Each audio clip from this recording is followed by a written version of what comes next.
السلام علیکم ورحمۃ اللہ وبرکاتہ۔ الحمد للہ نحمده ونستعینه ونستغفره ونؤمن به ونتوکل علیہ ونعوذ باللہ من شرور انفسنا ومن سیئات اعمالنا من يهده الله فلا مضل له ومن يضلله فلا هادی له ونشهد أن لا إله إلا الله وحده لا شريك له ونشهد أن محمدا عبده ورسوله أما بعد أعوذ بالله من الشيطان الرجيم بسم الله الرحمن الرحيم كذبت ثمود المرسلين إذ قال لهم أخوهم صالح لا تتقون إني لكم رسول أمين فاتقوا الله وأطيعون وما أسألكم عليه من أجر إن أجري إلا على رب العالمين رب اشرح لي صدري ويسر لي أمري واحلل عقدة من لساني يفقهوا قولي اللهم إنك عفو كريم تحب العفو فاعف عنا اللهم لا تدع لنا في مقامنا هذا ذنبا إلا غفرته ولا هما إلا فرجته ولا كربا إلا نفسته ولا ديما إلا قضيته ولا مريضا إلا شفيته ولا ميتا إلا رحمته برحمتك يا عزيز يا غفار آمين يا رب العالمين۔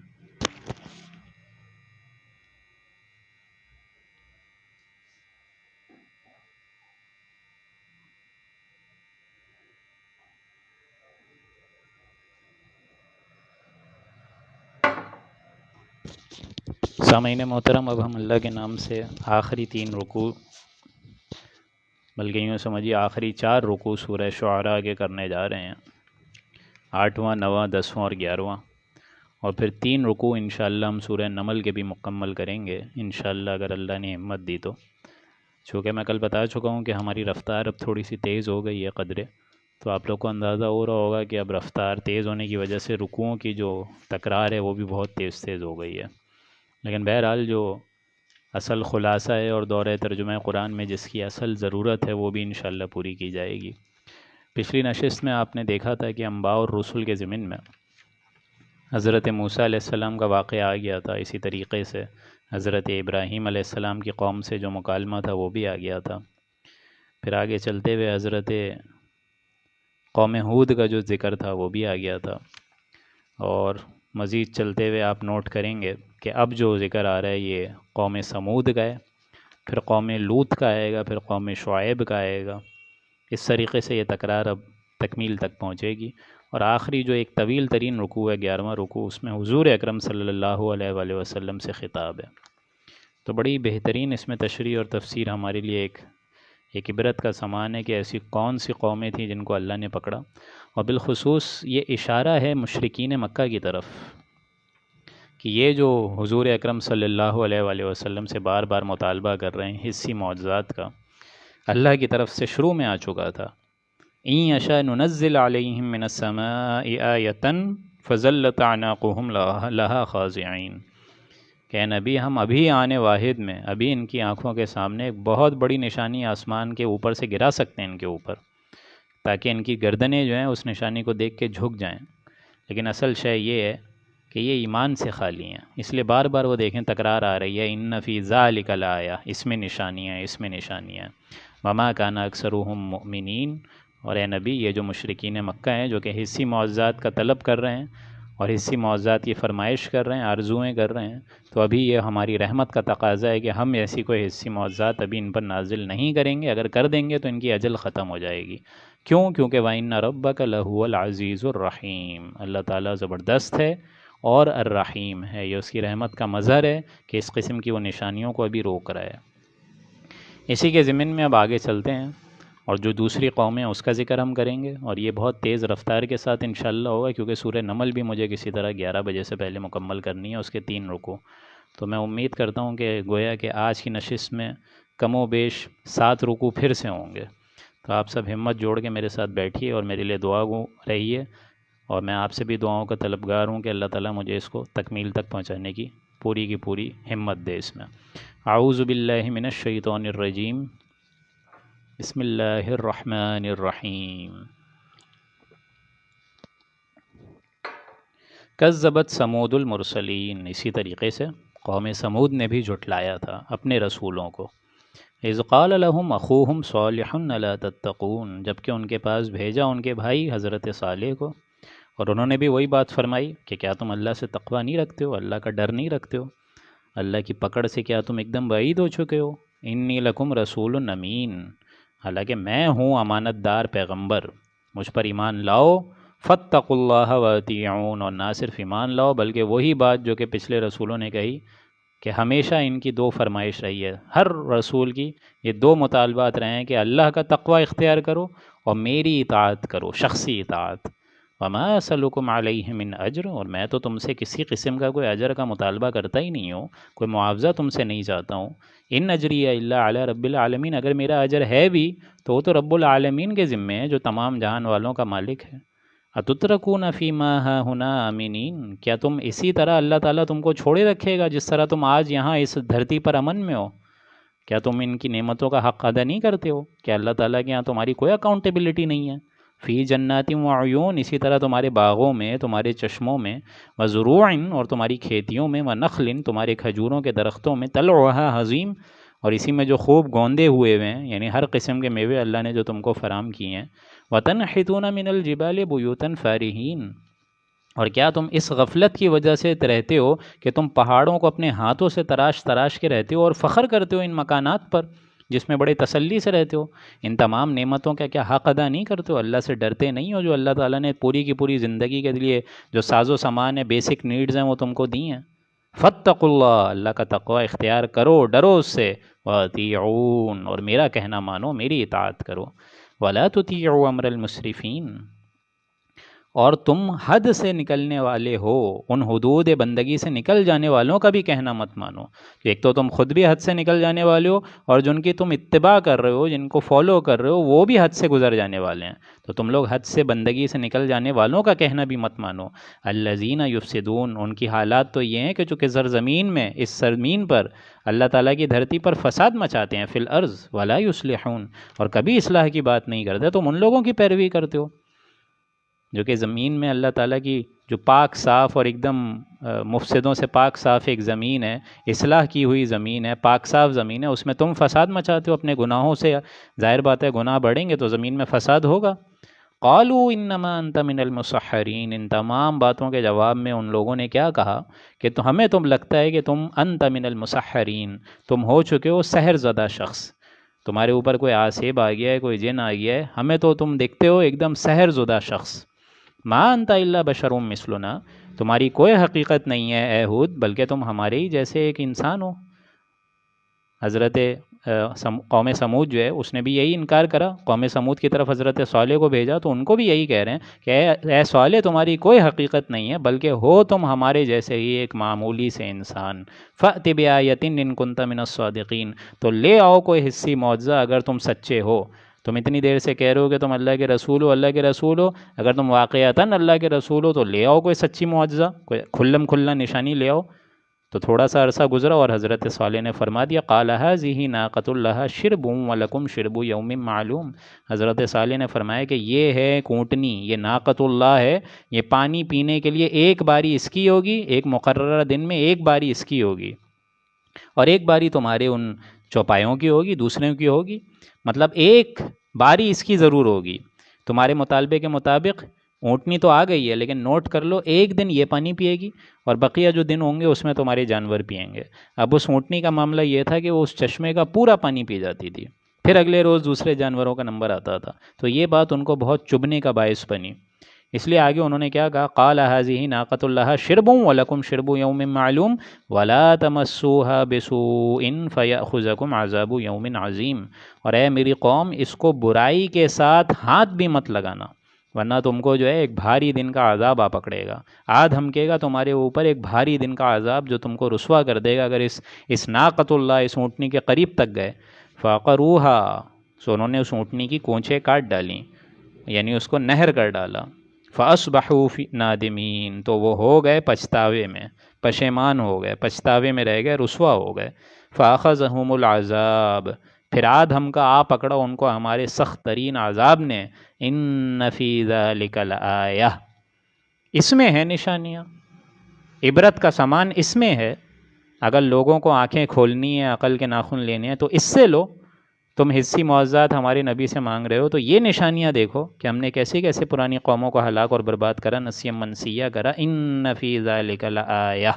اس میں ہے نشانی۔ وَمَا كَانَ أَكْثَرُهُم مُؤْمِنِينَ، اور اے نبی صلی اللہ علیہ وآلہ وسلم، ان کفار مکہ کی اکثریت ایمان نہیں لائے گی۔ وَإِنَّ رَبَّكَ لَهُوَ الْعَزِيزُ الرَّحِيمُ، اور بے شک آپ کا رب زبردست ہے اور رحمت کرنے والا ہے۔ عام طور پہ قاعدہ یہی رہتا ہے کہ العزیز کے ساتھ الحکیم آتا ہے کہ زبردست اور کمال حکمت، لیکن یہاں دیکھیں اس پوری صورت میں وَإِنَّ رَبَّكَ لَهُوَ الْعَزِيزُ الرَّحِيمُ،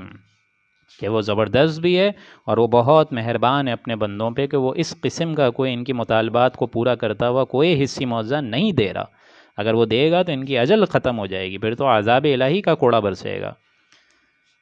کذبت قوم لوط المرسلین، اسی طریقے سے جھٹلایا قوم لوط نے بھی اپنے پیغمبروں کو۔ اذ قال لهم اخوهم لوط الا تتقون، جب ان کے پاس ہمارے آئے، ان کے بھائی آئے لوط علیہ السلام، اور انہوں نے بھی وہی بات کہی جو بقیہ رسولوں نے کہی، الا تتقون، کیا تم ڈرتے نہیں ہو اللہ سے، اس کا تقوی اختیار نہیں کرتے ہو، اس کی معصیت سے نہیں بچتے ہو؟ انی لکم رسول امین، میں ہوں تمہارے لیے امانت دار پیغمبر اپنے رب کی طرف سے۔ فاتقوا اللہ، اللہ سے ڈرو، واطیعون، اور میری اطاعت کرو، کرنی پڑے گی شخصی اطاعت۔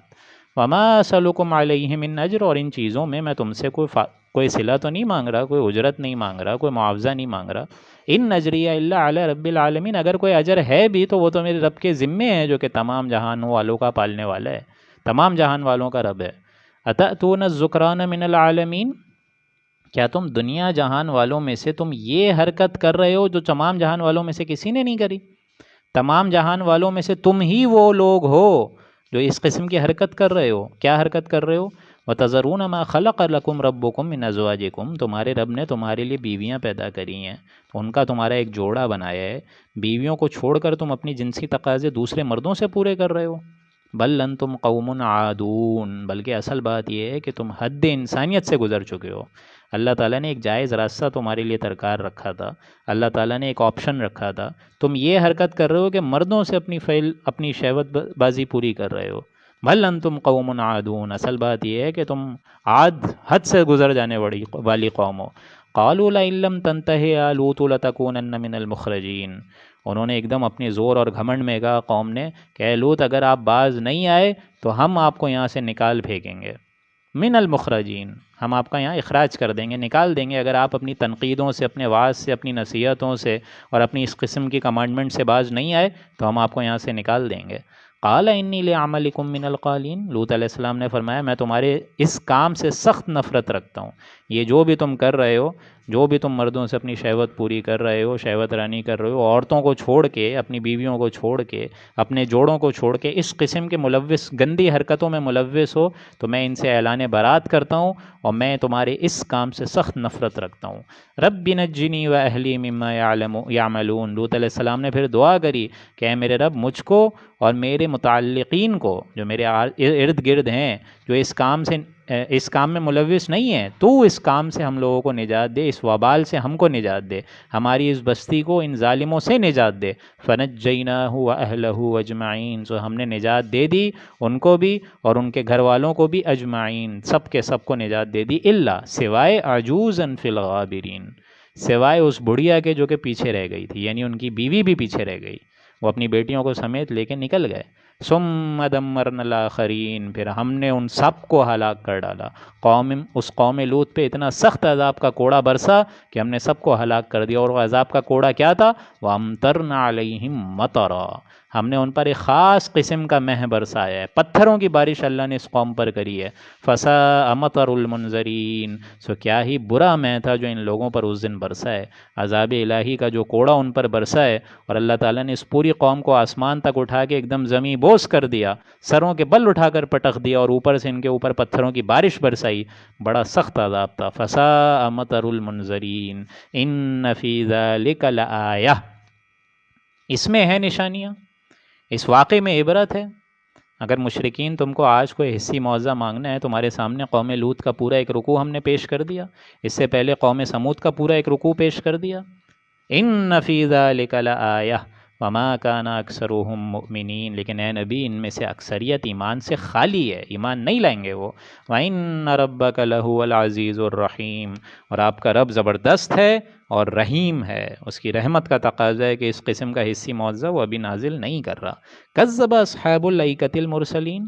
اسی طرح جھٹلایا بند والوں نے، قوم مدین جس کا نام آتا ہے جن پر مبعوث کیے گئے حضرت شعیب، انہوں نے بھی جھٹلایا۔ اذ قال لهم شعیب الا تتقون، کہا ان کے رسول نے، وقت کے رسول حضرت شعیب نے، انہوں نے اپنی قوم سے کہا کہ کیا تم اللہ سے ڈرتے نہیں ہو، تقوی نہیں رکھتے ہو اس کا؟ انی لکم رسول امین، میں تمہاری طرف سے امانت دار پیغمبر ہوں اللہ کی جانب سے، فاتقوا اللہ واطیعون، تو تم تقوی حاصل کرو اللہ کا اور میری اطاعت کرو۔ وما اسألکم علیہ من اجر، اور میں تم سے اس پر کوئی صلہ معاوضہ کوئی اجرت نہیں طلب کرتا، ان اجریہ الا علی رب العالمین، میرا اجر تو اس تمام جہان والوں کے رب کے ذمے ہے۔ اوفوا الکیل ولا تکونوا من المخسرین، اب اس جگہ پر آپ اپنے آپ کو نوٹ رکھیں، اپنے آپ کو پیش رکھیں اور اپنے گریبانوں میں ذرا دروبینی کریں، جھانکیں اپنے اندر کہ آج یہی قوم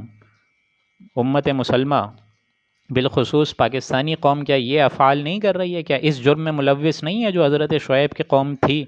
اوفوا الکیل ولا تکونوا من المخسرین، تم لوگوں کو پورا ناپ تول کر دیا کرو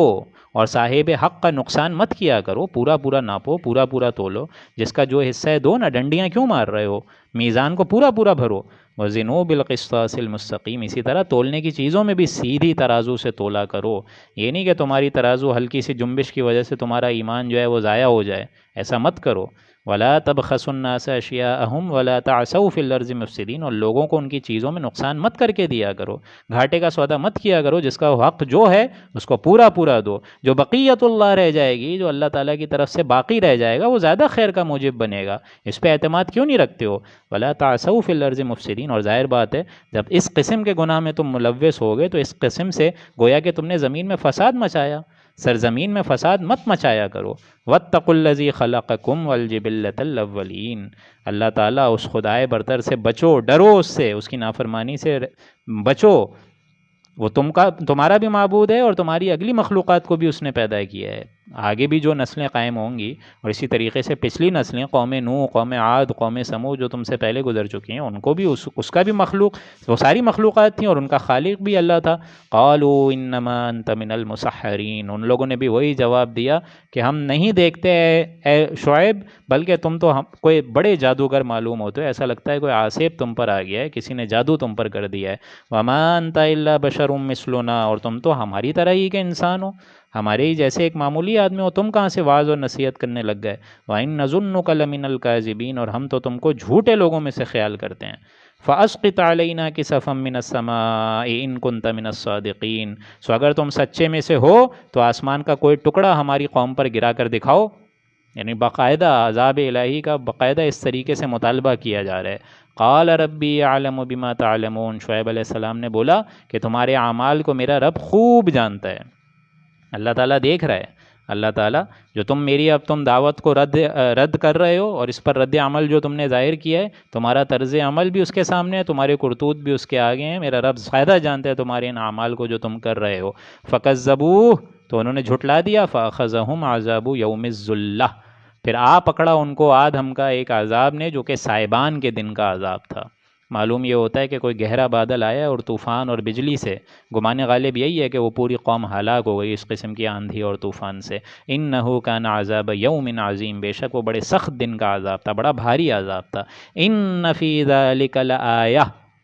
اس میں ہے نشانیاں، اس میں ہے عبرت، اس میں ہے عقل کا سامان۔ اگر عبرت حاصل کرنی ہے تو ان واقعات سے کرو مشرکین مکہ۔ وما کان اکثرهم مؤمنین، اور ان میں سے اکثریت ایمان سے خالی ہے نبی۔ وَإِنَّ رَبَّكَ لَهُوَ الْعَزِيزُ الرَّحِيمُ، اور بے شک آپ کا رب بڑی قوت والا ہے، زبردست ہے اور الرحیم ہے، رحمت کرنے والا ہے۔ اب بہرحال جو آخری رکوع آ رہا ہے اس میں حضور اکرم صلی اللہ علیہ وآلہ وسلم سے خطاب ہے، اور یہ طویل ترین رکوع ہے۔ طویل ترین رکوع اس معنی میں بھی کہ حضور اکرم صلی اللہ علیہ وآلہ وسلم کو یہاں ایک طریقہ بھی بتایا جا رہا ہے، چونکہ ابتدائی دور کی زمانے کی صورت ہے تو ایک طریقہ سمجھایا جا رہا ہے حضور کو کہ اب آپ نے دعوت اور تبلیغ کا فرض منصبی کس طرح ادا کرنا ہے، اور ساتھ ساتھ کیونکہ نام سے ظاہر ہے سورہ شعراء، تو یہاں پہ جو شاعر ہیں ان کی طرف بھی ایک بھاری تنقید ہے، ابھی آپ کو اسی رکوع مبارک کے آخر میں نظر آ جائے گا۔ وَإِنَّهُ لَتَنزِيلُ رَبِّ الْعَالَمِينَ، اور یقیناً یہ قرآن تمام جہان والوں کے رب کا بھیجا کردہ ہے، یہ تنزیل ہے اس رب العالمین کی جو کہ تمام جہان والوں کا پروردگار ہے۔ اس نے یہ قرآن مجید رفتہ رفتہ نازل فرمایا ہے، 23 برس کے عرصے میں مکمل کیا ہے، تاکہ انسان اور بالخصوص اہل ایمان اور بالخصوص حضور اکرم صلی اللہ علیہ وآلہ وسلم کو جو تکالیف اور آزمائش اور جو چیلنجز کا سامنا ان کو تھا، وہ وقتاً فوقتاً اس قرآن مجید کی آیات سے اپنے ایمان نور کو اور مزید منور کر سکیں اور مزید اس کا سہارے کا موجب وہ آیات بن سکیں۔ اسی لیے فرمایا وَإِنَّهُ لَتَنزِيلُ رَبِّ الْعَالَمِينَ، یہ تنزیل ہے رب العالمین کی جانب سے، نزل بہ الروح الامین، اس قرآن مجید کو بھیجا ہے اس روح نے جو کہ الامین ہے، روح الامین، امانت دار فرشتہ، طاقتور فرشتہ، یعنی حضرت جبریل۔ اور یہ نازل انہوں نے کہاں کرا ہے؟ حضرت جبریل نے کہاں اس روح کو نازل کرا ہے؟ کیونکہ وہی بھی ایک روح ہے، اسی طریقے سے روح فرشتہ بھی ایک اللہ کا امر ہی ہے۔ انہوں نے نازل کہاں کرا ہے؟ علی قلبک،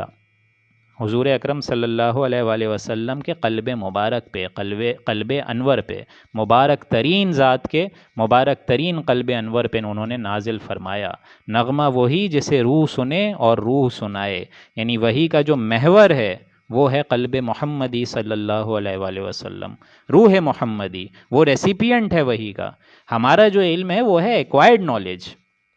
ان السمع والبصر والفؤاد،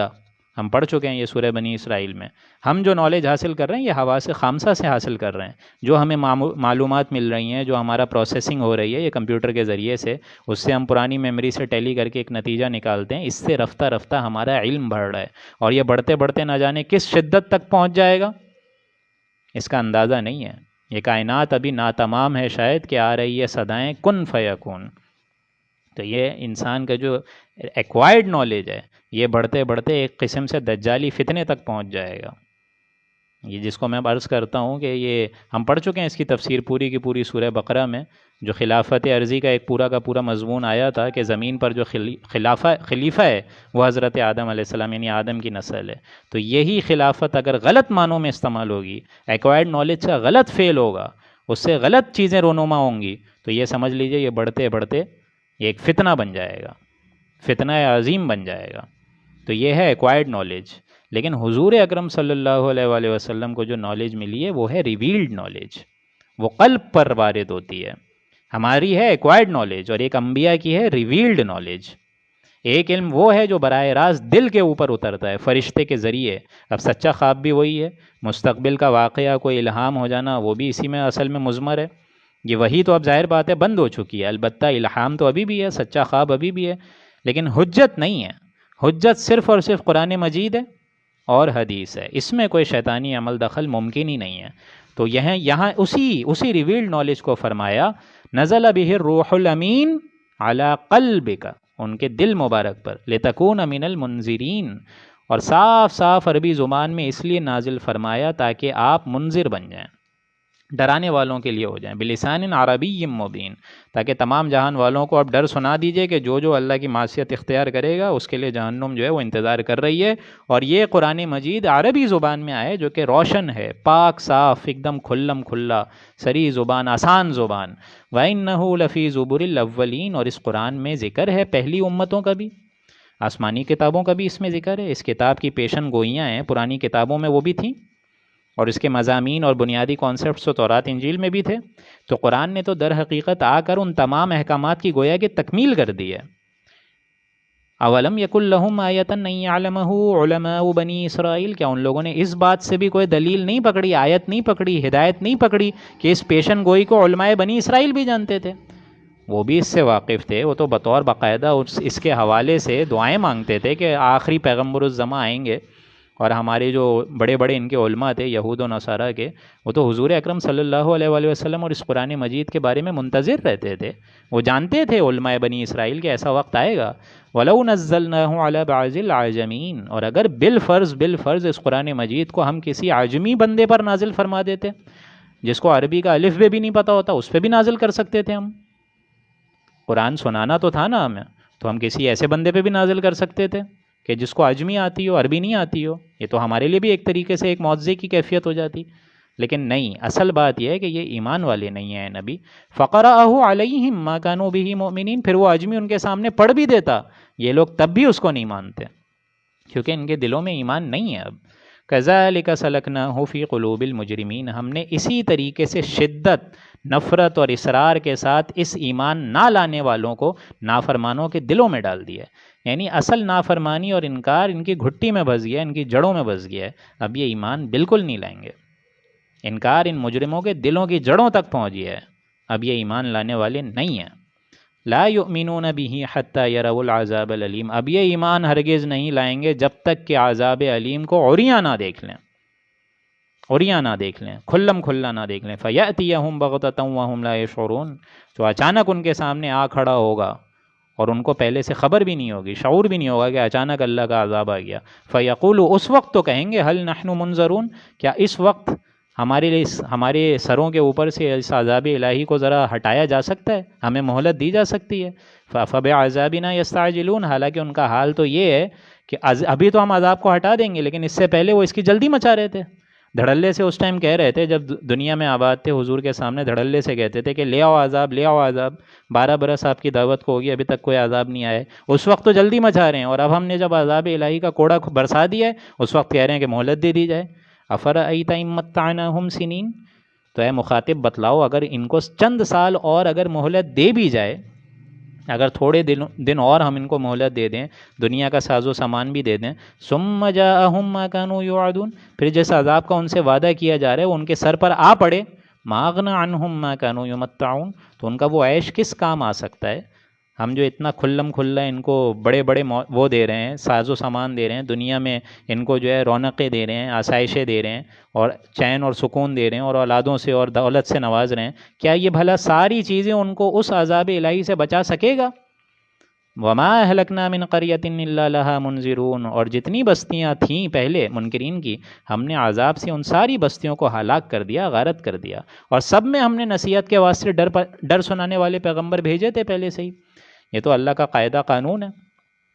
یہ تو قاعدہ ہے۔ وما كنا معذبین حتی نبعث رسولا، یہ آیت ہم پڑھ چکے ہیں کہ ہم نہیں اتارتے اپنا عذاب بجز یہ کہ اس سے پہلے ہم رسول کو بھیجتے ہیں، بعثت کرواتے ہیں۔ رسول کے آنے کے بعد جب وہ اتمام حجت کر دے، حق کا حق ہونا ظاہر کر دے، باطل کا باطل ہونا ظاہر کر دے، پھر بھی اگر قوم اڑی رہے پھر ان کو ہلاک کیا جاتا ہے۔ تو اصل شے یہ ہے ذکرا، نہیں ہے نبی، یہ ذکر ہے، یہ نصیحت ہے، یہ یاد دہانی ہے، یہ موعظہ ہے۔ یہ قرآن مجید اب اصل میں موعظہ کی صورت اختیار کر گیا ہے کہ یہ اس قرآن مجید پر جو ایمان لائے گا اس کے ذریعے سے امتوں کو عروج ملے گا۔ اور جس طرح حدیث سے ہمیں معلوم ہوتا ہے کہ حضور نے فرمایا کہ اسی قرآن مجید کی ذریعے سے بڑی بڑی قوموں کو عروج ملے گا، اور جو اس قرآن مجید کو ترک کر دیں گے اس کے ذریعے، اس کو چھوڑنے کی وجہ سے اللہ تعالیٰ بڑی بڑی قوموں کو ہلاک کر دے گا، رسوا کر دے گا۔ ذکر، یہ نصیحت ہے، یاد دہانی ہے، ابھی بھی آنکھیں کھولو اے انسانوں۔ وما کننا ظالمین، اور ہم تو ظالم نہیں ہیں، ہم نے ان کو رسوا نہیں کرا، وہ تو خود اپنی جانوں پر انہوں نے اپنا عذاب الہی کے وہ مستحق ہوئے، ہم تو ظلم کرنے والے نہیں تھے، معاذ اللہ ہم ظالم نہیں ہیں۔ وما تنزلت به الشیاطین، اور اس قرآن مجید کو تو شیطان لے کر اترے ہی نہیں ہیں۔ یہ بھی وہ کہتے تھے بڑے زور و شور سے کہ بڑے بڑے جن جو ہوتے ہیں، جو کہ شاعر کے کنٹرول میں ہوتے ہیں، جو اچھے اچھے شعر لے کر آتے ہیں، تو اس کے ذریعے سے یہ قرآن مجید جمع کر رہے ہیں یہ حضور، معاذ اللہ، ایسا نہیں ہے۔ اصل بات یہ ہے کہ یہ شیطان تو لے کر ہی نہیں آ سکتے۔ وما ينبغي لهم وما يستطيعون، ان شیطان کا تو عالم یہ ہے کہ وہ اس کے مناسب ہی نہیں ہے، شایان شانی نہیں ہے ان کے، اور وہ اس پر ذرہ بھر استطاعت نہیں رکھتے، قادر تک نہیں ہے وہ اس پہ۔ انہم عن السمع لمعزولون، کیونکہ وہ شیطان تو سننے تک سے روک دیے گئے ہیں۔ جب بھی اللہ کسی رسول کو وحی دیتا تھا تو خاص پہرے اللہ لگا دیتا تھا آسمانوں پر کہ شیاطین کچھ اچک نہ لے جائیں۔ ان کو سننے تک سے اللہ نے روک دیا ہے، کیونکہ یہ ناری مخلوق ہیں اور فرشتے آپ لوگ کو معلوم ہے نوری مخلوق ہیں. ہمارا جو وجود ہے وہ تو مٹی سے ہے. تو ناری اور نوری مخلوق میں ایک بہت بڑا قرب ہوتا ہے، ایک بڑی اٹریکشن ہے. وہ کچھ آرڈرز اچک لیتے ہیں، لیکن جب دور نبوت شروع ہوا تھا تو خصوصی اللہ نے پہرے لگا دیے تھے. یہ مضمون آگے آ جائے گا سورہ جن میں بھی. لیکن اصل شے یہ ہے انہم عن السمع لمعزولون، وہ تو سننے تک سے محروم کر دیے گئے ہیں، روک دیے گئے ہیں. فلا تدعوا مع اللہ الہا آخر، سو تم خدا کے ساتھ کسی اور معبود کی عبادت مت کرنا. فتکون من المعذبین، کہیں تم کو بھی سزا ہونے پہ، کہیں تمہیں بھی سزا ہونے کے تم مستحق نہ ہو جاؤ. وانذر عشیرتک الاقربین، اور اس مضمون سے اے نبی آپ صلی اللہ علیہ وآلہ وسلم اپنے نزدیک کے کنبے کو ڈرائیے. وانذر عشیرتک الاقربین، آپ ڈرائیے اپنے کنبے کو جو آس پاس آپ کے گھر ہیں اور آپ آس پاس آپ کے رہائشی ہیں، آس پاس آپ کے سارے کے سارے رشتہ دار ہیں، کنبہ ہے قریش کا، ان کو ڈرائیے. اور اس آیت نے ایک طریقے سے ثابت کر دیا کہ یہ سورہ مبارک ابتدائی دور کی ہے. سن 3 میں یہ آیت آئی ہے. پھر حضور اکرم صلی اللہ علیہ وآلہ وسلم نے بنو ہاشم کو جمع کیا، حضرت علی کو فرمایا کہ جاؤ کھانے پر سب کو جمع کرو. پھر جب حضور نے سب جمع ہو گئے کھانے پر، پھر کھانا کھانے کے بعد جو ہے وہ حضور صلی اللہ علیہ وآلہ وسلم نے جب دعوت دی تو یہاں قریش سارے کے سارے شور مچانا شروع ہو گئے کہ ہمیں اس کام کے لیے آپ نے بلایا تھا، اور بات سنے بغیر چلے گئے. پھر دوبارہ کچھ عرصے بعد انہوں نے دوبارہ کھانے پہ بلایا، پھر دوبارہ دعوت دی، اور وہ خطبہ بنو ہاشم کا بڑا تاریخی خطبہ ہے جو انہوں نے دیا تھا. تب انہوں نے پھر بھی کچھ سنا، کچھ بات سمجھی، غور کری. لیکن اصل شے یہ ہے وانذر عشیرتک الاقربین کہ اب دور نبوت شروع ہو گیا ہے نبی، اب آپ ڈرانا شروع کر دیجئے. اور بالخصوص charity begins at home, so this work should begin from your home. آپ اپنے نزدیک کے کنبے کو ڈرانا شروع کر دیجئے. وَخْفِضْ جَنَاحَكَ لِمَنِ اتَّبَعَكَ مِنَ الْمُؤْمِنِينَ، اور ان لوگوں کے ساتھ فروتنی سے پیش آئیے، عاجزی سے پیش آئیے جو مسلمانوں میں آپ کے ساتھ داخل ہیں، جو آپ کی راہ پر چل رہے ہیں. ظاہر بات ہے آپ ان کی دلجوئی کریں، ان کے دلوں کو اپنے ہاتھوں میں لیجئے. سورہ حجر میں بھی یہی الفاظ آئے تھے وَخْفِضْ جَنَاحَكَ لِلْمُؤْمِنِينَ کہ نبی یہ جو چھوٹے موٹے لوگ ہیں جن کو یہ قریش سمجھ رہے ہیں کہ یہ کمخاری لوگ ہیں، ایسا نہیں ہے. ان کے اندر ایمان ہے اور ایمان سب سے بڑی دولت ہے. تو ان لوگوں کے ساتھ مشفقانہ انداز میں فروتنی سے آپ بھی پیش آئیے، اور جو مسلمانوں میں داخل ہو جائے ان سے بھی آپ نرمی سے رہیے، اور آپ بھی آپ کے ساتھ یہ لوگ بھی انشاءاللہ سیدھی راہ پر چلیں گے. وَخْفِضْ جَنَاحَكَ لِمَنِ اتَّبَعَكَ مِنَ الْمُؤْمِنِينَ فَإِنْ عَصَوْكَ،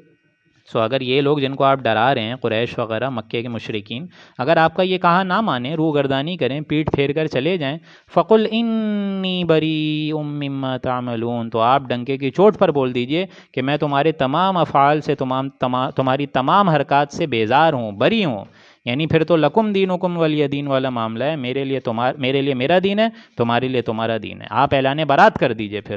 وَتَوَكَّلْ عَلَى الْعَزِيزِ الرَّحِيمِ، اور اس اعلان برات پر آپ کو ان کی طرف سے کوئی اندیشہ نہیں ہونے چاہیے ریٹیلیشن کا، بلکہ آپ اللہ تعالیٰ پر توکل کریں، بھروسہ کریں. آپ کا پشت پناہ، آپ کا دوست، آپ کا مالک، آپ کا خالق اللہ سبحانہ و تعالیٰ ہے، جو کہ العزیز ہے اور الرحیم ہے، جو کہ زبردست ہے اور رحم کرنے والا ہے، مہربان ہے. الَّذِي يَرَاكَ حِينَ تَقُومُ، اللہ دیکھتا ہے آپ کو جب کہ آپ کھڑے ہوتے ہیں. آپ نماز میں، راتوں میں، تہجد میں آپ صلی اللہ علیہ وآلہ وسلم جب کھڑے ہوتے تھے تو اللہ تعالیٰ کہہ رہے ہیں آپ کی یہ کیفیت ہماری نگاہوں کے سامنے ہے. آپ ہم کو نہیں دیکھ سکتے لیکن ہم آپ کو دیکھ سکتے ہیں. لا تدرکہ الابصار، ظاہر بات ہے اللہ تعالیٰ کو کوئی نہیں دیکھ سکتا لیکن وہ سب کی نگاہوں کو دیکھ لیتا ہے. الذی یراک حین تقوم، آپ تو ہماری نظروں کے سامنے ہیں جب آپ کھڑے ہو کے عبادت کر رہے ہوتے ہیں، تہجد میں کھڑے ہوتے ہیں. وتقلبک فی الساجدین، اور آپ کی جو نشست ہے وہ بھی جب برخاست ہوتی ہے اس ٹائم بھی. یعنی اصل بات یہی ہے کہ جہاں کہیں آپ ہوتے ہیں نمازیوں کے ساتھ آپ کی ایک نشست ہوتی ہے، جب وہ نشست بھی برخاست ہو جاتی ہے، جو بھی معاملہ ہوتا ہے آپ تو ہماری نگاہوں کے سامنے موجود ہیں. راتوں کو بھی حضور اکرم صلی اللہ علیہ وآلہ وسلم کا یہی معمول تھا. جو اہل ایمان تھے ان کے گھروں سے ان کا گزر ہوتا تھا حضور کا، تو وہ دیکھتے تھے کہ کون کون تہجد پڑھ رہا ہے. تو یہاں حضور اکرم صلی اللہ علیہ وآلہ وسلم کی زندگی کو پورا قاعدہ کلیہ کے حساب سے لیا کہ جہاں کہیں آپ ہوتے ہیں آپ کا محافظ پورا کا پورا اللہ سبحانہ و تعالیٰ کی ذات ہے. انہ هو السمیع العلیم، اور اس ذات کی شان یہ ہے کہ وہ خوب سننے والا ہے اور خوب جاننے والا ہے. العلیم بھی ہے، سنتا ہے بھی ہے اور علم بھی رکھتا ہے. تمام آزمائشوں جو آپ کو اور اہل ایمان کو درپیش ہیں ان کا بھی اس کو علم ہے، اندازہ ہے. هل انبئکم علی من تنزل الشیاطین، تو اے پیغمبر ان سے کہیے کہ بھلا میں بتلاؤں کہ کس پر شیاطین اترتے ہیں. تم کہتے ہو نا کہ یہ شیاطین کتاب کو جمع کر رہے ہیں، یہ قرآن مجید معاذ اللہ شیطان اور بدروہیں جمع کر رہی ہیں، تو بھلا میں بتاؤں کہ کن لوگوں پر شیطان اترتے ہیں؟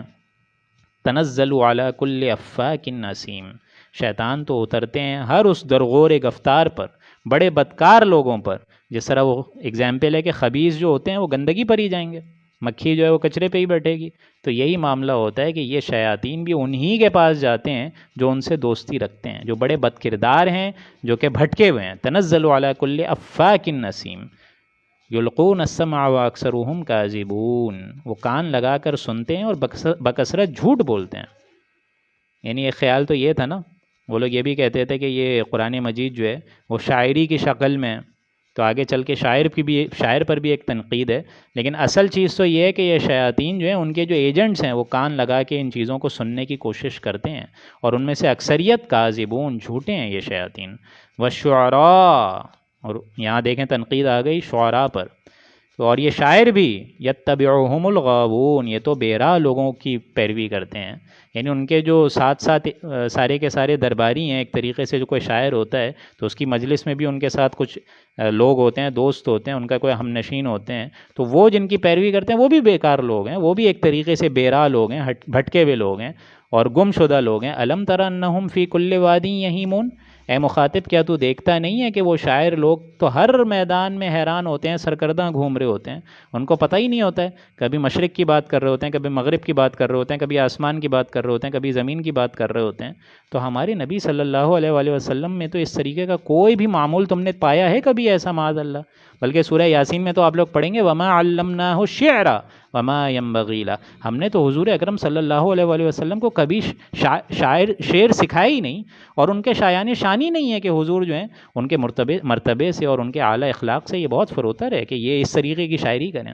ہو ہی نہیں سکتا ایسا. تو شیاطین جو ہیں وہ تو پیروی ہی اس کی کرتے ہیں جو کہ خود بھٹکے ہوئے ہیں. ان کا معاملہ تو یہ ہے کل وادی یہیمون، ہر میدان میں حیران ہو کر گرے پھرے پڑ رہے ہوتے ہیں، کبھی ادھر کی بات کر رہے ہیں، کبھی آسمان چاند ستاروں کی بات کر رہے ہیں. وَأَنَّهُمْ يَقُولُونَ مَا لَا يَفْعَلُونَ، اور زبان سے تو شاعر وہ باتیں نکالتے ہیں جو وہ کر ہی نہیں سکتے ہیں.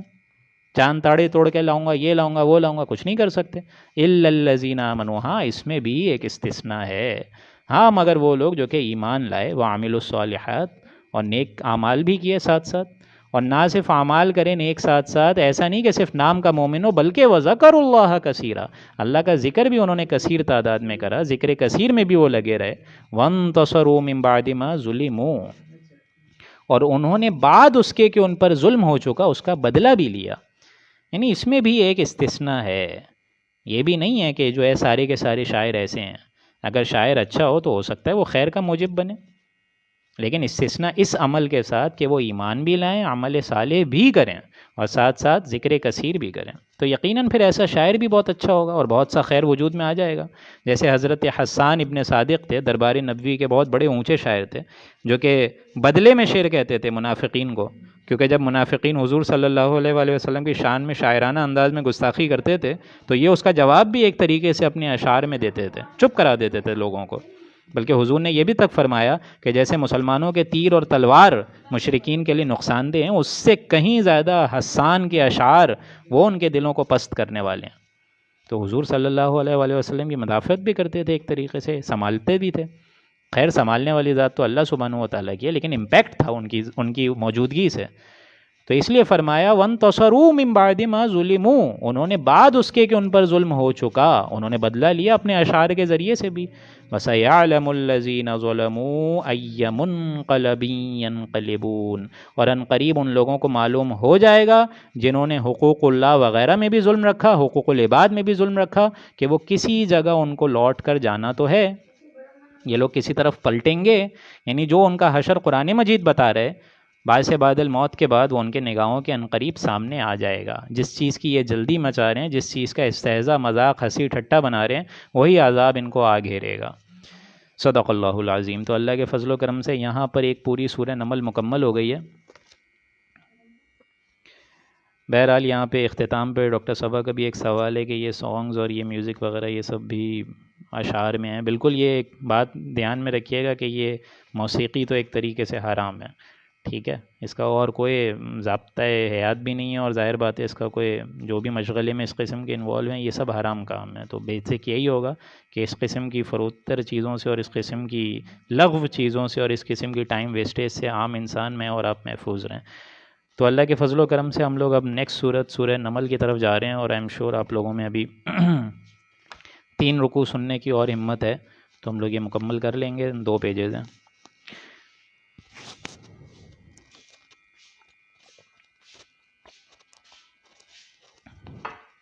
اعوذ باللہ من الشیطان الرجیم، بسم اللہ الرحمن الرحیم. اب چونکہ یہ صورت سورہ نمل ہے اور اس میں 93 آیات ہیں اور 7 رکوع ہیں. نمل کا مطلب ہے چونٹی. 3 مضامین اس میں جمع ہیں، اس لیے بڑی منفرد اور جامع ترین صورت ہے، کیونکہ جس طرح میں نے ابھی بتایا 3 مضامین جمع ہیں. التذکیر بآلاء اللہ، اللہ کی ثنائی. انباء اور رسل کا معاملہ، جس طرح اسی صورت میں ابھی آپ شروع میں ہی دیکھیں گے حضرت موسیٰ، اور پھر درمیان میں جا کے حضرت سلیمان کا بھی ذکر آئے گا. پھر حضرت موسیٰ کے فوراً بعد تو نہیں، لیکن بعد میں جا کے آخری اندیشوں میں آپ کو یہ ذکر آ جائے گا کہ حضرت لوط اور حضرت صالح کا بھی انباء اور رسل کے ضمن میں ذکر ہے. پھر قصص النبیین کے انداز میں ذکر ہے حضرت سلیمان کا اور حضرت داؤد کا، یہ بھی ذکر آ جائے گا. تو یہ بہرحال آخری زمانے کی نہیں بلکہ ابتدائی زمانے کی، جیسے میں نے بتایا تھا شروع کی صورتیں ہیں یہ. اور اس صورت میں آپ نوٹ کریں گے کہ اللہ تعالیٰ کی ثنائی اور قدرت 20ویں پارے سے شروع ہو جائے گی، کیونکہ اس صورت کا پھیلاؤ ہے 19ویں پارے کے آخر میں اور 20ویں پارے کے شروع میں. تو یہ 3 بیسک آپ ہیڈنگز یاد رکھیے گا اس صورت میں: انباء اور رسل کا معاملہ، قصص النبیین کا معاملہ، اور التذکیر بآلاء اللہ. یعنی اللہ تعالیٰ کی وہ بڑی بڑی شان، اللہ تعالیٰ کی بڑی بڑی قدرت، جن سے اللہ تعالیٰ نے اپنی معرفت کا احساس انسانوں کو دلائے. اعوذ باللہ من الشیطان الرجیم. 1 منٹ ذرا میں پانی پی لوں.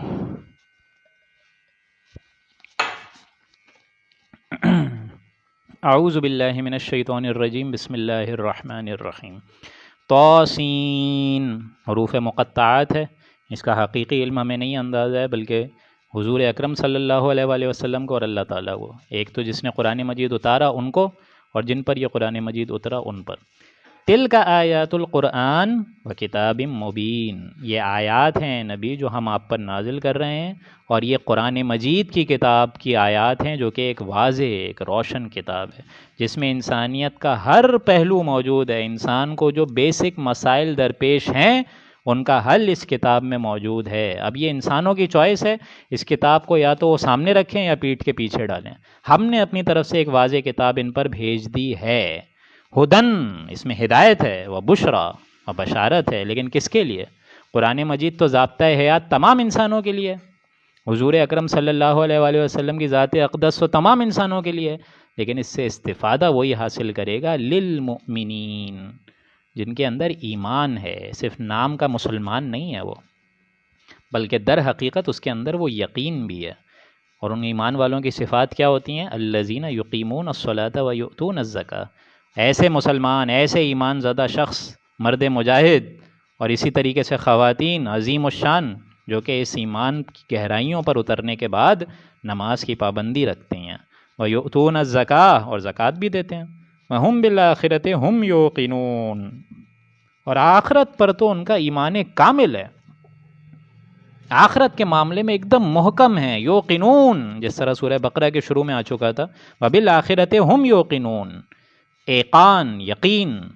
اور لازماً عمل درست تبھی ہوگا جب آخرت پر ایمان ہوگا. اگر میرا اور آپ کا آخرت پر ایمان ہی نہیں ہے تو عمل سے تو ہم بیراہ رہ جائیں گے. عمل دخل کا کوئی اس میں سوال اور شائبہ ہوگا ہی نہیں اگر آخرت پر ایمان نہیں ہے. اور اگر جن کے دلوں میں ایمان نہیں ہوتا تو اس کا ایک نقشہ کھینچا جا رہا ہے، ذرا سنیے گا. یہی نقشہ آیا تھا سورہ یونس میں، اگر آپ کو یاد ہو: ان الذین لا یرجون لقاءنا ورضوا بالحیاۃ الدنیا.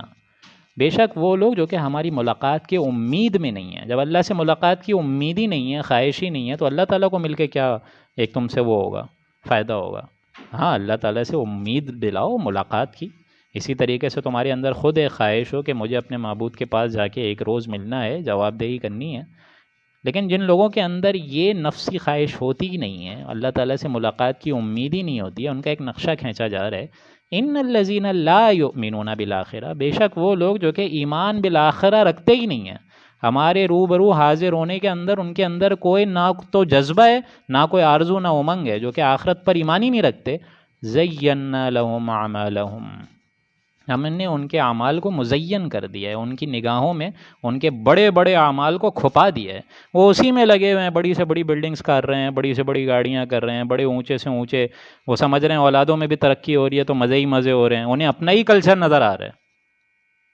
زینا لہم اعمالہم فہم یعمہون، وہ اپنے اس جہل مرکب میں حق سے دور بڑھ رہے ہیں، یعنی وہ بصیرت باطنی کے لحاظ سے اندھے ہو گئے ہیں۔ ولیکن تعمل قلوب التی فی الصدور، یہ الفاظ آ گئے تھے کہ آنکھیں اندھی نہیں ہوتی بلکہ دل اندھے ہو جاتے ہیں، جن میں وہ روحیں ہوتی ہیں، سینوں کے اندر جو دل ہوتے ہیں وہ اندھے ہو جاتے ہیں۔ اولئک الذین لہم سوء العذاب، یہی وہ لوگ ہیں جن کے لیے مرنے کے وقت بھی سخت عذاب ہوگا، وہم فی الآخرۃ هم الاخسرون، اور آخرت میں تو شدید ترین سخت ترین خسارے میں رہیں گے، اخسرون، خسارے کی بھی انتہا میں رہیں گے، جن کو ہماری ملاقات کی امید ہی نہیں تھی۔ وَإِنَّكَ لَتُلَقَّى الْقُرْآنَ مِن لَّدُنْ حَكِيمٍ عَلِيمٍ، اور آپ کو بالیقین ہے نبی، ایک بڑے حکمت والے علم والے جانب کی طرف سے یہ قرآن مجید دیا گیا ہے، جو کہ حکیم بھی ہے اور علیم بھی ہے، جس کا ہر حکم حکمت پر ہے اور جس کے ہر نگاہ تمہارے تمام اعمال پر محیط ہے۔ اِذْ قَالَ مُوسَىٰ لِأَهْلِهِ إِنِّي آنَسْتُ نَارًا،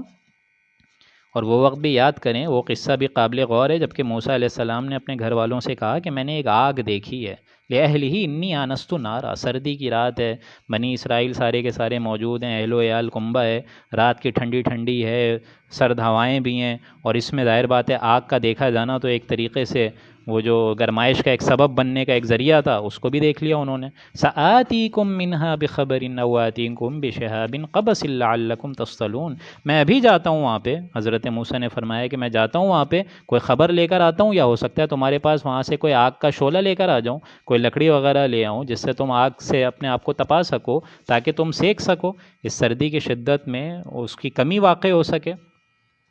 فَلَمَّا جَاءَهَا نُودِيَ أَن بُورِكَ مَن فِي النَّارِ، تو جب وہ پہنچے اس آگ کے اندر، آگ کے قریبی جانی، تو من جانب اللہ سے آواز آئی، غیب سے ایک آواز آئی کہ بارک ہے، مبارک ہے وہ جو اس کے اندر ہے، جو اس آگ کے اندر ہے، ومن حولہا، اور اسی طریقے سے مبارک کر دیا گیا ہے، برکت دے دی گئی ہے اس کے ماحول کو بھی۔ وسبحان اللہ رب العالمین، اور پاک ہے اللہ تعالیٰ جو کہ تمام جہان والوں کا پالنے والا ہے، جو کہ تمام جہان والوں کا رب العالمین ہے، وہ پاک صاف ہے۔ یا موسیٰ انہ انا اللہ العزیز الحکیم، اللہ تعالیٰ نے بے ساختہ فرمایا کہ میں ہوں اے موسیٰ، اللہ یقیناً میں ہوں، انہ انا، اللہ تعالیٰ میں ہوں، العزیز الحکیم، اور میں زبردست ہوں اور کمال حکمت ہوں۔ اب دیکھیں یہاں عزیز کے ساتھ حکیم آ گیا، جیسے کہ پچھلی صورت میں عزیز کے ساتھ الرحیم تھا۔ وَأَلْقِ عَصَاكَ، اور اے موسیٰ تم نے یہ جو اپنا عصا رکھا ہے ذرا زمین پر ڈالو۔ فَلَمَّا رَآهَا تَهْتَزُّ، تو جب انہوں نے اس کو دیکھا اور جیسے ہی ڈالا تو انہوں نے دیکھا، پایا اس کو حرکت کرتا ہوا، جس طرح ہلنے لگتا ہے وہ، كَأَنَّهُ جان، تو دیکھا کہ وہ اچانک سانپ بن گیا ہے، ہل رہا ہے وہ۔ وَلَّا مُدْبِرًا، تو فوراً وہ پیٹ پھیر کر بھاگنے لگے۔ وَلَمْ يُعَقِّبْ، اور پیٹ پھیر کر دیکھا بھی نہیں، یعنی خوف اتنا تھا، خوف کی شدت کا یہ عالم تھا کہ وہ گھبرا گئے۔ یا موسیٰ لا تخف، اے موسیٰ کیوں گھبرا رہے ہو، ڈرو نہیں۔ اللہ تعالیٰ نے فرمایا کیوں تم گھبرا رہے ہو، انی لا یخاف لدی المرسلون، میری اس عدالت میں، یعنی میری روبرو، میرے حضور، اللہ تعالیٰ کے حضور اس طریقے سے پیغمبر ڈرا نہیں کرتے ہیں۔ الا من ظلم ثم بدل حسنا بعد سوء فانی غفور الرحیم، ہاں مگر جس نے کوئی قصور کیا ہو اور پھر برائی دور ہو جانے کے بعد اس کے نیک کام اگر وہ کر لے، فانی غفور الرحیم،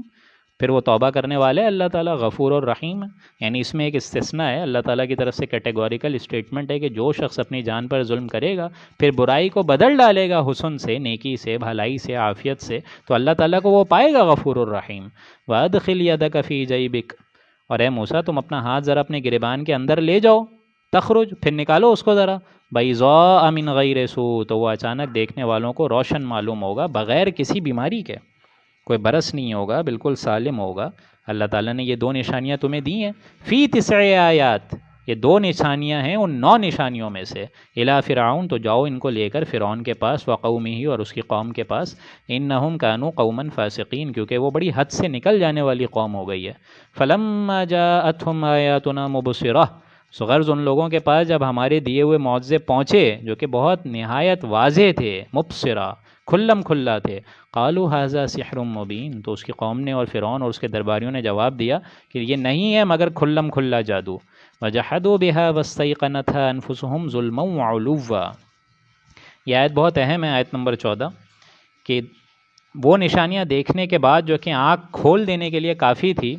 ان لوگوں کے پاس جب ہماری یہ دو نشانیاں پہنچیں، یعنی وہی عصا یعنی لاٹھی اور پھر وہی ہاتھ کا نکال دینا اور وہ اچانک سفید معلوم ہو جانا، جب یہ دو نشانیاں پہنچیں وجحدوا بها، تو انہوں نے ظلم اور تکبر کی وجہ سے ان کو انکار کر دیا۔ واستيقنتها انفسهم ظلما وعلوا، حالانکہ ان کے جیوں تک، ان کے دلوں تک اس بات کا یقین آ گیا تھا کہ یہ اللہ کا معجزہ ہے، یعنی وہ نشانیاں بھی دیکھ لیں، دل میں یقین بھی آ گیا کہ یہ اللہ کا معجزہ ہے اور یہ اللہ کے رسول ہیں، لیکن دلوں نے، دماغوں نے تسلیم کر دینے کے باوجود کہ یہ حق ہے، ان کے اندر جو ہٹ دھرمی تھی، بے انصافی تھی، سرکشی تھی، طغیانی تھی، ان کی بنیاد پر ان کا انکار کیا۔ یہ آیت بہت اہم ہے کہ قرآن مجید آج ہم سن بھی رہے ہیں، سمجھ بھی رہے ہیں، دل گواہی بھی دے رہا ہے، لیکن وہی ہماری ہٹ دھرمی، ہمارا تکبر، ہمارا کلچر، ہمارا مسنس الاعلیٰ، ہمارا جو ہے اونچا برائٹ فیوچر، ان تمام چیزوں کی وجہ سے ہم اس دین کو ٹائم نہیں دے پاتے۔ فانظر کیف کان عاقبۃ المفسدین، سو دیکھیں کیسا برا انجام ہوا ان مفسدوں کا۔ وَلَقَدْ آتَيْنَا دَاوُودَ وَسُلَيْمَانَ عِلْمًا، اب دیکھیں یہاں ایک رکوع میں حضرت موسیٰ علیہ السلام کے قصے کو لپیٹ دیا، اور اب جو دوسرا اور تیسرا رکوع آ رہا ہے یہ بڑا جامع ترین ہے، اور میرے خیال سے ابھی بھی کچھ وقت ہے ہمارے پاس، 5 سے 10 منٹ، تو انشاءاللہ اس کو مکمل کر ہی لیتے ہیں۔ پانی دیجیے گا۔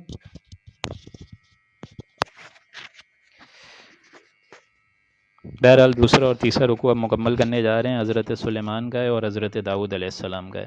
وَلَقَدْ آتَيْنَا دَاوُودَ وَسُلَيْمَانَ عِلْمًا، اور ہم نے داؤد علیہ السلام اور سلیمان علیہ السلام کو علم بھی دیا، اور اسی طریقے سے علم سے متعلق شریعت بھی دی، ان کو ملکداری کا علم بھی عطا فرمایا، فہم بھی عطا فرمایا۔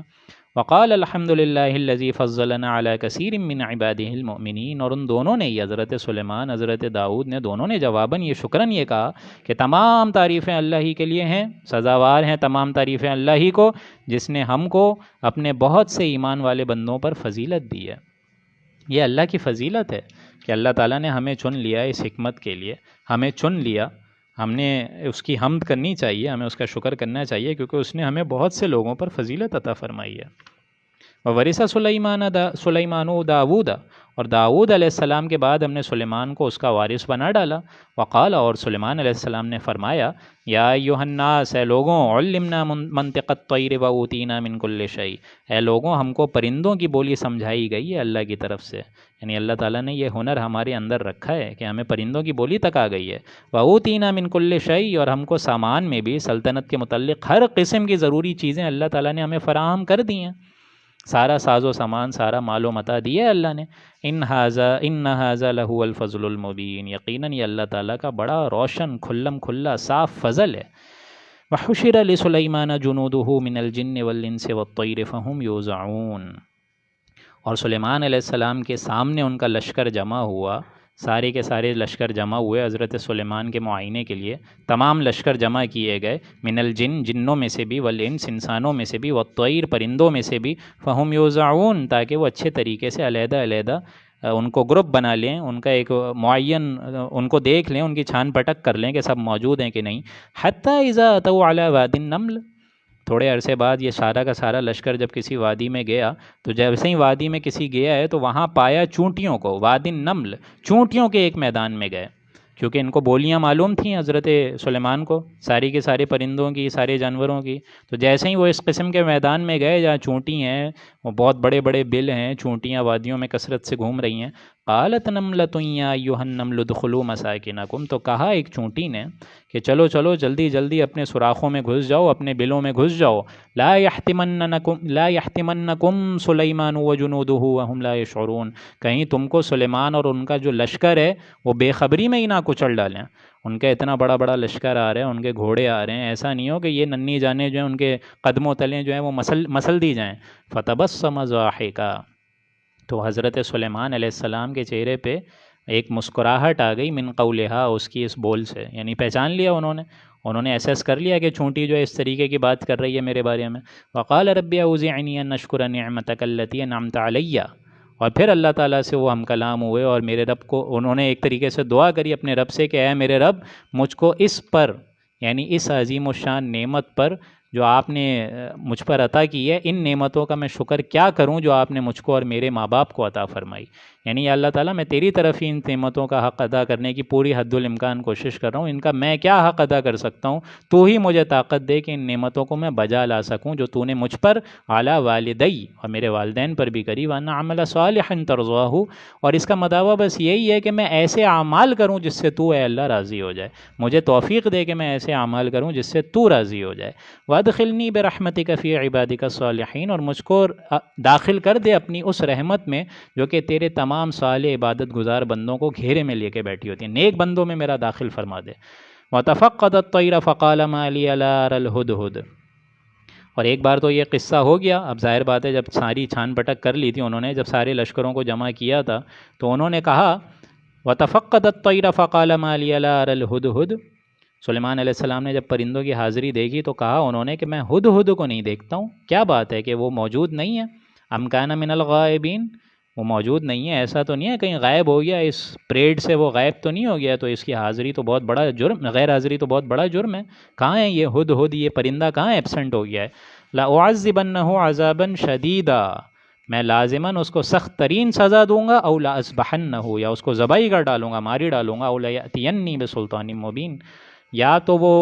میرے سامنے آئے اور اپنا عذر پیش کرے، اپنی ایبسنس کو جسٹیفائی کرے. فَمَكَثَ غَيْرَ بَعِيدٍ، تو زیادہ دیر نہیں ہوئی تھی، تھوڑی دیر ہوئی تھی اور وہ سامنے آ گیا، ہدہد اچانک سامنے آ گیا. فَقَالَ أَحَطْتُ بِمَا لَمْ تُحِطْ بِهِ وَجِئْتُكَ مِنْ سَبَإٍ بِنَبَإٍ يَقِينٍ، اور اس نے بے ساختہ کہا کہ مجھے ایسی بات معلوم ہوئی ہے جو آپ کو حضرت سلیمان معلوم نہیں ہوئی ہے، اور اجمالی بیان اس کا یہ تھا کہ میں آپ کے پاس اس قبیلے سبا کی طرف سے ایک بیان لے کر آیا ہوں، روشن ایک خبر لے کر آیا ہوں، بِنَبَإٍ یقین، یقین والی خبر لے کر آیا ہوں ایک قوم سبا سے. یہ قوم سبا کہاں آباد تھی؟ یمن میں آباد تھی، اور اس کی جو ملکہ تھی جو اس پر راج کرتی تھی اس کا نام تھا بلقیس. انی وجدت امرأۃ تملکہم وأوتیت من کل شیء، میں نے ایک عورت کو وہاں دیکھا ہے جو ان لوگوں پر بادشاہی کر رہی ہے، یعنی وہاں کے رہائشی ہیں ان پر بادشاہی کر رہی ہے. وأوتیت من کل شیء، اور اس کو سلطنت کے وہ تمام اجزاء لوازم جو ہیں وہ اس کو مہیا ہیں، ہر قسم کا اللہ تعالیٰ نے اس کو ساز و سامان بھی دیا ہے. وَلَهَا عَرْشٌ عَظِيمٌ، اس کے پاس تو ایک بڑا طاقت والا بڑا قیمتی تخت بھی موجود ہے، عرش بھی موجود ہے جو کہ بہت بڑا ہے، طاقتور ہے. وَجَدْتُهَا وَقَوْمَهَا يَسْجُدُونَ لِلشَّمْسِ مِن دُونِ اللَّهِ، اور اے حضرت سلیمان، یہ سارا ہدہد کا کلام آ رہا ہے ایک طریقے سے، ہدہد کی ایکسپلینیشن آ رہی ہے where he was justifying his absence, کہ اے حضرت سلیمان میں تو وہ چیز دیکھ کر آیا ہوں کہ وہ خدا کی عبادت کو چھوڑ کر آفتاب کو سجدہ کر رہے ہیں، سورج کو سجدہ کر رہے ہیں، من دون اللہ، اللہ کے سوا. وَزَيَّنَ لَهُمُ الشَّيْطَانُ أَعْمَالَهُمْ، اور ہے حضرت سلیمان، شیطان نے تو ان کے اس اعمال کو، کفری اعمال کو ان کی نظر میں خوب مزین اور مرغوب کر کے رکھا ہے. فَصَدَّهُمْ عَنِ السَّبِيلِ، تو وہ گمراہ ہو گئے، سیدھی راہ سے بھٹک گئے، صراط السبیل توحید کی راہ سے بھٹک گئے ہیں. فَهُمْ لَا يَهْتَدُونَ، تو اب وہ حق پر نہیں چل پا رہے ہیں. أَلَّا يَسْجُدُوا لِلَّهِ الَّذِي يُخْرِجُ الْخَبْءَ فِي السَّمَاوَاتِ وَالْأَرْضِ وَيَعْلَمُ مَا تُخْفُونَ وَمَا تُعْلِنُونَ. اب یہاں آگے چلتے ہوئے اسی کا کلام آ رہا ہے کہ اس خدا کو سجدہ نہیں، کیا یہ اس خدا کو سجدہ نہیں کرتے ہیں الذی یخرج الخبأ فی السماوات، جو کہ آسمان اور زمین کی پوشیدہ تمام باتوں کو جانتا ہے. وَيَعْلَمُ مَا تُخْفُونَ، اور وہ ان کو بھی جانتا ہے جن چیزوں کو تم چھپاتے ہو، وَمَا تُعْلِنُونَ، جن کو تم ظاہر کرتے ہو. تمام عالم الغیب والشہادہ تو وہی ذات ہے. اس کو سجدہ کرنے کے بعد وہ قوم، بلقیس کی قوم جو ہے وہ سورج کو سجدہ کرنے پہ مامور ہو گئی ہے. اللہ لا الہ الا هو رب العرش العظیم، بے شک اللہ ہی ایسا اللہ ہے کہ اس کے سوا کوئی عبادت کے لائق نہیں ہے، اور وہ عرش عظیم کا بھی اور عرش عظیم کا بھی مالک ہے. آیت سجدہ ہے، ذرا سجدہ کر لیجئے.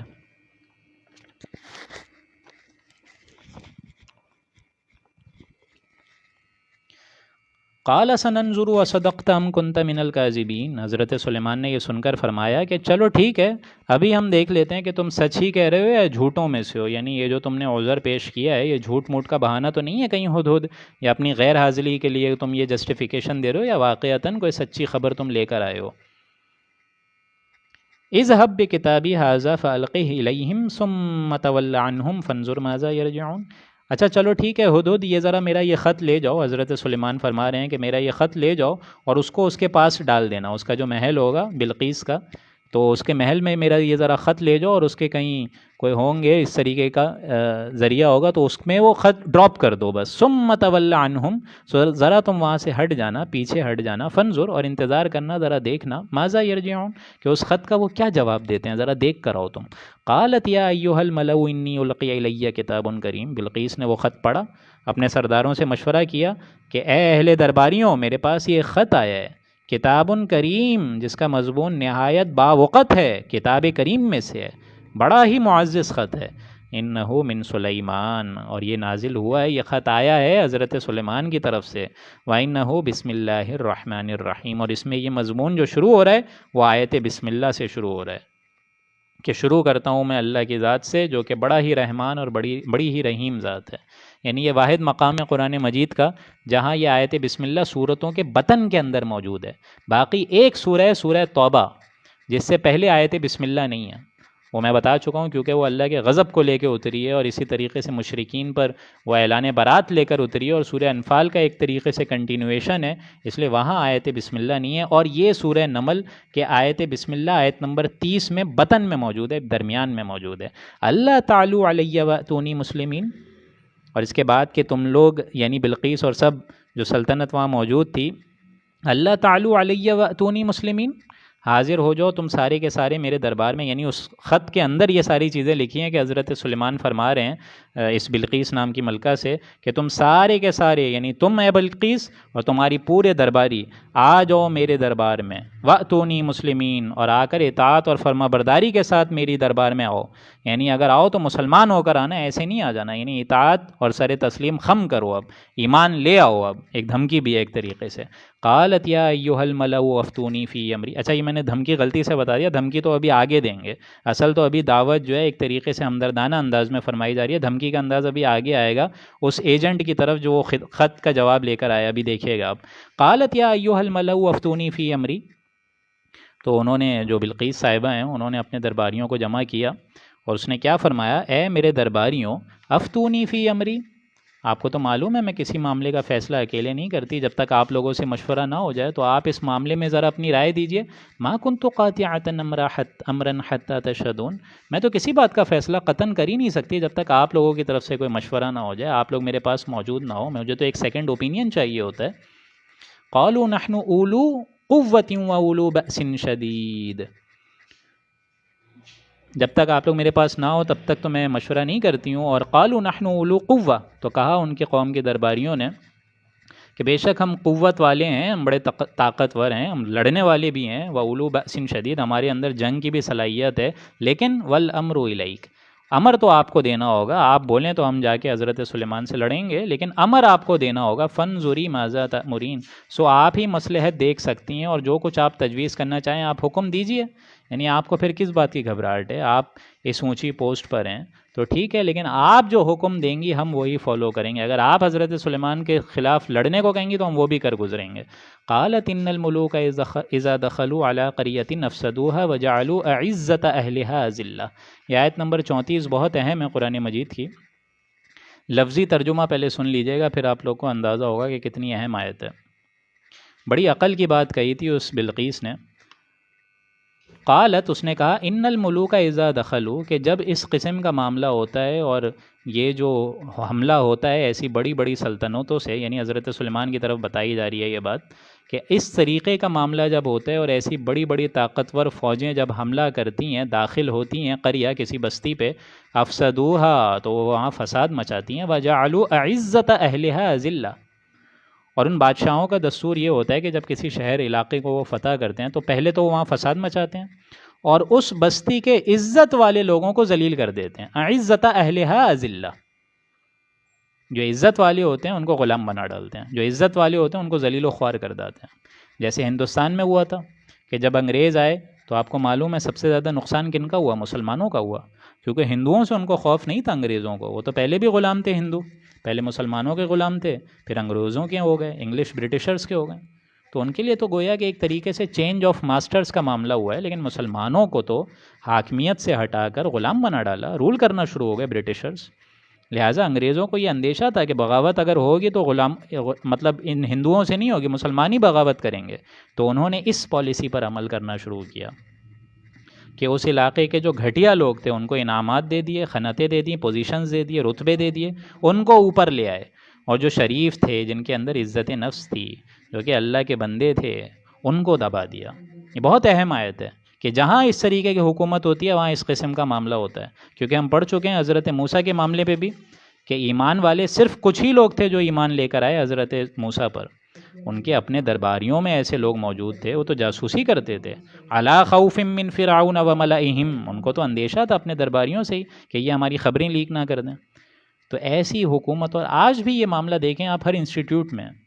اس سے کوئی بھی انسٹیٹیوٹ، کوئی بھی ادارہ بچا ہوا نہیں ہے، چاہے وہ چھوٹے طبقے پہ ہو چاہے اونچے طبقے پہ ہو. ہر جگہ یہ ہو گیا ہے کہ جب کبھی وہ کوئی باطل تحریک چلتی ہے تو جو عجیب ترین لوگ ہوتے ہیں، جو کہ کم خاری لوگ ہوتے ہیں، جو کہ گھٹیا لوگ ہوتے ہیں، ان کو اونچی پوسٹ پہ رکھ دیا جاتا ہے، بھلے ان کو الف بے بھی نہیں پتہ ہو، اور ہیڈ آف دا اسٹیٹ بن کے بیٹھے ہوں گے. اور جو بیچارے شریف النفس انسان ہیں، عزت نفس جن کے اندر ہے، ان کو ان کے ہاتھوں دبایا جاتا ہے. یہ ہوتا ہے کہ نہیں ہوتا ہے؟ تو بڑا ایک اہم جملہ اس نے ادا کرا، ان الملوک اذا دخلوا قریۃ، جب داخل ہوتی ہے اس قسم کی بستیاں مطلب فورسز لے کر، افسدوها، تو نمبر 1 تو وہ فساد مچاتے ہیں، وجعلوا اعزت اہلها اذلہ، اور اس کے رہنے والوں میں جو عزت والے ہیں ان کو گھٹیا لوگوں کے نچلے حصے پہ کر دیتے ہیں، ذلیل و خوار کر دیتے ہیں. وکذالک یفعلون، تو یہ حضرت سلیمان بھی معاذ اللہ اسی قسم کا کوئی عمل دخل کریں گے، یہی معاملہ یہ بھی کریں گے. وَإِنِّي مُرْسِلَةٌ إِلَيْهِمْ بِهَدِيَّةٍ فَنَاظِرَةٌ بِمَا يَرْجِعُ الْمُرْسَلُونَ، اور میں ان لوگوں کے پاس ابھی کچھ ہدیہ بھیج دیتی ہوں، پھر دیکھوں گی کہ وہ میرے اس ایجنٹ کو جو میں فرستادے اپنے بھیجوں گی، اس کو دیکھتی ہوں کہ وہ کیا جواب دے کر اس کو بھیجتے ہیں. یعنی میں اپنا ایک ایجنٹ بھیجتی ہوں، ابھی ان کو میں زیر کرنے کی کوشش کرتی ہوں، کچھ تحفے تحائف دیتی ہوں، قیمتی چیزیں بھیج دیتی ہوں، گویا وہ اب ٹیسٹ کر رہی ہے حضرت سلیمان کو کہ آیا وہ دنیاوی مال و متاع پر راضی ہو جائیں گے یا مسئلہ ان کا کچھ مختلف ہے. فلما جاء سلیمان، تو جب ان کا وہ آیا اینچی فرستار آیا، وہ سارے کے سارے انعامات لے کر، قال تمدوننی بمال، تو حضرت سلیمان نے فرمایا یہ سب چیزیں لے جاؤ. قال تمدوننی بمال، یہ تم مجھے ان چیزوں سے خریدنا چاہتے ہو، یعنی بلقیس وغیرہ مال سے میری امداد کرنا چاہتی ہے یہ. فما آتانی اللہ خیر مما آتاکم، تو کان کھول کے سن لو، اللہ نے جو مجھے دیا ہے وہ کہیں زیادہ بہتر ہے جو کہ تم مجھے دے رہے ہو. بل انتم بہدیتکم تفرحون، یہ سب اپنے نذرانے، نعمتیں اور اپنی ساری کے سارے یہ پیسے، تحفے تحائف لے جاؤ، اپنے ہدیے لے جاؤ اور جاؤ تم ہی خوش رہو. ارجع الیہم، یہاں سے لوٹ جاؤ. اب یہ دھمکی ہے جو میں کہہ رہا تھا، فلنأتینہم بجنود لا قبل لہم بہا، اب ہم تمہارے سامنے اپنا ایسا لشکر لائیں گے کہ جن کے مقابلے کرنے کے لیے تمہارے اندر ہمت ہی نہیں ہوگی، ممکن ہی نہیں ہوگا تمہارا ان لشکروں سے لڑنا. وَلَنُخْرِجَنَّهُمْ، اور ہم تم کو وہاں ذلیل کر کے نکالیں گے، منہا، وہاں سے، أَذِلَّةً وَهُمْ صَاغِرُونَ، اور ہمیشہ کے لیے تم ہمارے ماتحت غلام ہو جاؤ گے. قَالَ يَا أَيُّهَا الْمَلَأُ أَيُّكُمْ يَأْتِينِي بِعَرْشِهَا، اب یہ باتیں ہو رہی ہیں. اب یہاں حضرت سلیمان اپنا سیکنڈ رول ایک طریقے سے پلے کرتے ہوئے فرما رہے ہیں کہ بھلا یا ایھا الملأ، اے میرے درباریوں، ایکم یاتینی بعرشها قبل ان یاتونی مسلمین، کون ہے بھلا وہ جو کہ لے آئے گا اس کا وہ تخت، یعنی اسی بادشاہ، یعنی اسی بلقیس کا، اسی ملکہ کا جو ہے تخت ہے، جو عرش تھا، وہ کون لے کر آ جائے گا اس سے پہلے ان یاتونی مسلمین، کہ وہ مسلمان بن کر میرے پاس آ جائے. یعنی ابھی بھی حضرت سلیمان کو یہ یقین تھا کہ وہ ملکہ لازماً آئے گی میرے دربار میں، اطاعت آ کر قبول کرے گی، لیکن وہ اس کا امتحان لینا چاہتے تھے کہ اس کے آنے سے پہلے اسی کا عرش میرے دربار میں کون لے کر آ جائے گا. قال عفریت من الجن، تو کہا وہاں پہ قوی ہیکل جن نے، جو بڑا طاقتور تھا، بہت بڑا جن تھا، جس طرح انسانوں میں بھی قوی اور کمزور ہوتے ہیں، جنات میں بھی قوی اور کمزور تھے. انا آتیک بہ قبل ان تقوم من مقامک، اس نے فرمایا، اس قوی ہیکل جن نے، کہ ابھی میں آپ کی خدمت میں اس کا عرش لے کر آ جاتا ہوں، قبل اس سے کہ آپ اپنی اس مجلس کو، اجلاس کو اٹھا دیں، برخاست کر دیں. یعنی یہ پوری کی پوری سیگریگیشن، مطلب یہ پوری کی پوری جو جمعیت ہے، اس کے لپٹنے سے پہلے آپ کے دربار کے ختم ہونے سے پہلے اس کا تخت ابھی لے آتا ہوں میں. وَإِنِّي عَلَيْهِ لَقَوِيٌّ أَمِينٌ، اور میں اس کی طاقت بھی رکھتا ہوں، قوی ہوں، مضبوط ہوں اور امانت دار بھی ہوں، میں امانت میں خیانت نہیں کروں گا. قال الذی عنده علم من الکتاب، کہا وہاں پر ایک ایسے شخص نے جس کو اللہ نے علم کتاب سکھایا تھا. انا آتی کا بھی قبل ان یرتد الیک طرفک، اس نے کہا کہ میں ابھی آپ کی آنکھ جھپکنے سے پہلے ہی لے کر آ جاتا ہوں، فوراً ابھی لے کر آ جاتا ہوں۔ یہ کس نے کہا ہے؟ جس کو اللہ تعالیٰ نے کوئی ایسی کتاب کا علم سکھایا ہو۔ اب یہ آیت متشابہ میں سے ہے۔ یہ شخص کون تھا، کیسی کتاب اس کے پاس تھی، اس کتاب کی تاثیر کیسی تھی، یہ آیت متشابہ، ہمیں اس کا علم نہیں ہے۔ کہتے لوگ یہ ہیں کہ وہ آصخ نام کا ایک بندہ تھا درباری میں سے، اس کو یہ علم تھا۔ یہ جو ساری کی ساری کتابیں سماویہ ہوتی ہیں اور اللہ کے ناموں کا بھی اس کو علم تھا۔ بہرحال جو نام حضور نے ہمیں بتائے ہیں ان میں ایسی کوئی تاثیر نہیں تھی جو اس کو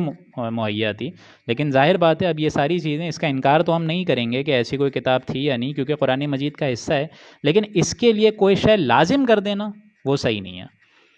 اگر اس چیز میں کوئی خیر ہوتی، کوئی برکت ہوتی تو حضور اکرم صلی اللہ علیہ وآلہ وسلم ہمیں یہ باتیں ضرور بتلا کر جاتے ہیں۔ اگر انہوں نے نہیں بتایا، ان چیزوں کی ڈیٹیل ایکسپلینیشن نہیں دی ہے، تو ہمیں بھی بحیثیت مسلمان ان میں کھوج میں پڑھنے کی کوئی ضرورت نہیں ہے۔ اللہ کا کلام ہے، اس کو ماننا ہے۔ تو کہا اس بندے نے جس کو کتاب کا علم تھا، کون سی کتاب ہمیں نہیں پتا، انا آتی کا بھی قبل ان یرتد الیک طرفک،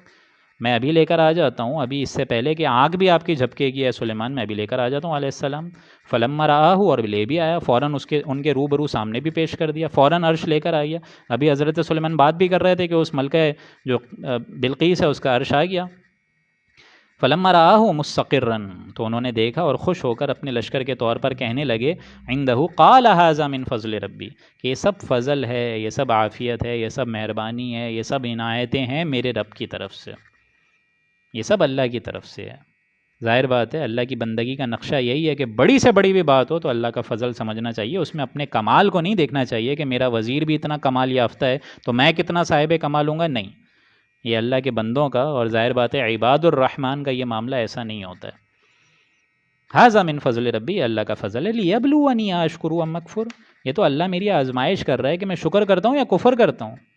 حضرت سلیمان کہہ رہے ہیں کہ یہ ساری چیزیں جو مجھے دی گئی ہیں، میں ان میں نعمتوں کا حق بجا لاتا ہوں کہ نہیں لاتا ہوں، یا ظاہر بات ہے اس میں جو ہوں وہ غلط راہ پر چلے جاؤں گا معاذ اللہ۔ ومن شکر فانما یشکر لنفسہ، جو کوئی شکر کرتا ہے اس نے اپنی نفس کے لیے، اپنی جان کے لیے ہی شکر کمایا، اس نے اپنی جان کو ہی اور اپنی ہی گردن کو جہنم کے عذاب سے محفوظ رکھا۔ ومن کفر، اور جو شخص کفر کرے، روگردانی کرے، پیٹ پھیر لے اور نہ مانے اللہ کا کہنا، فإن ربی غنی کریم، تو جان لو کان کھول کے کہ اللہ بھی غنی ہے اور الکریم ہے۔ آپ اپنی ذات میں ستودہ صفات ہے، اس کو کسی کی حمد اور ثنا کی ضرورت نہیں ہے، وہ غنی ہے اور کریم ہے۔